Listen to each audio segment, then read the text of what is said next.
In private equity, you're either kind of chilling or you're working on a live deal, which is when a firm is working on a potential acquisition.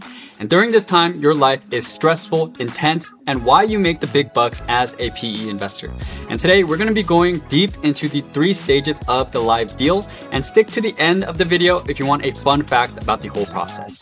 In case you like this video, I'm also going to be posting follow-up videos in the next few weeks about what PE firms look for in businesses and detailed day-to-day breakdowns for each of the 3 stages we're going to be discussing today, so be on the lookout for those. Now, before getting started, if you're watching this video because you're interested in breaking into private equity one day, you may want to check out the Private Equity Investing Certificate program being offered by Wall Street Prep and Wharton, which is where I got my MBA. This program is sponsored by top firms like Blackstone, Carlyle, and KKR, and over 8 weeks, you can learn at your own pace through this online course that's taught by Wharton professors, Wall Street Prep's PE program director, and real PE investors, including David Rubenstein, the founder of Carlyle, and Martin Brand, the head of North America PE at Blackstone, who will cover topics like the PE deal process, valuation, how to think like a private equity professional, and more. By completing the program, you also unlock access to the alumni member database, fireside chats with PE investors, and exclusive networking events with the world's top private equity recruiters.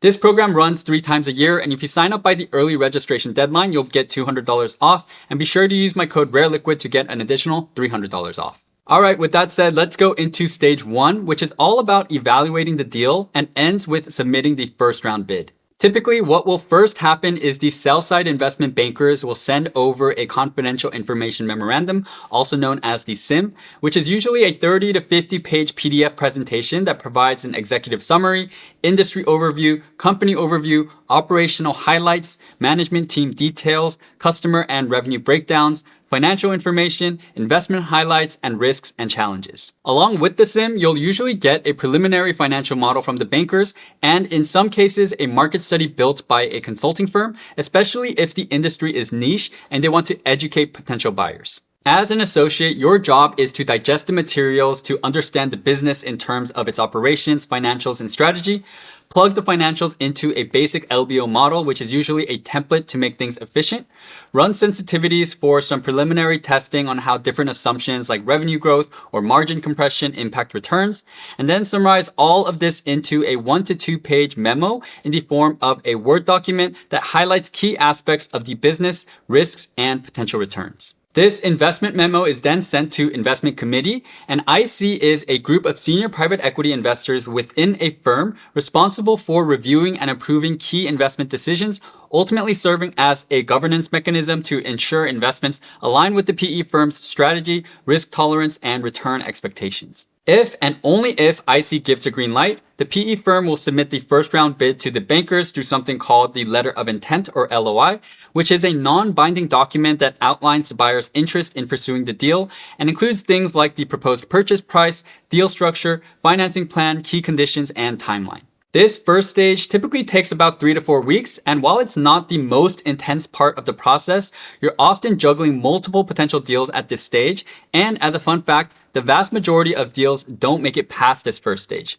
A private equity associate may evaluate over 25 deals in a year, but only a handful will actually move on to the next phase. But if your first round bid is accepted, you will move on to stage 2, which is all about diligence. This is where things get really intense and why PE investors work such long hours. Diligence is all about building a much deeper understanding of the business, and the first phase is the management meeting, which is where the deal team travels to the company's office and meets with the management team, usually the C-suite executives, who present to the deal team about the company's strategy, trends, financials, and more.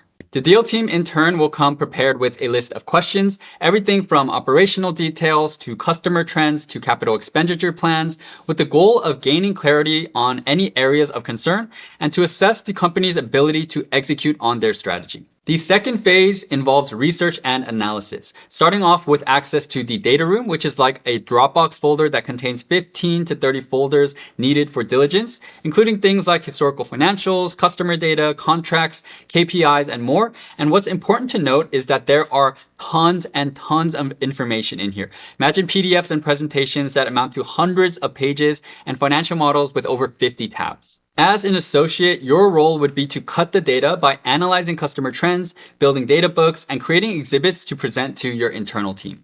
PE investors will also go on expert calls with customers, industry specialists, former employees, and more, which, by the way, these calls are as little as a few hundred to upwards of $1,000 per hour.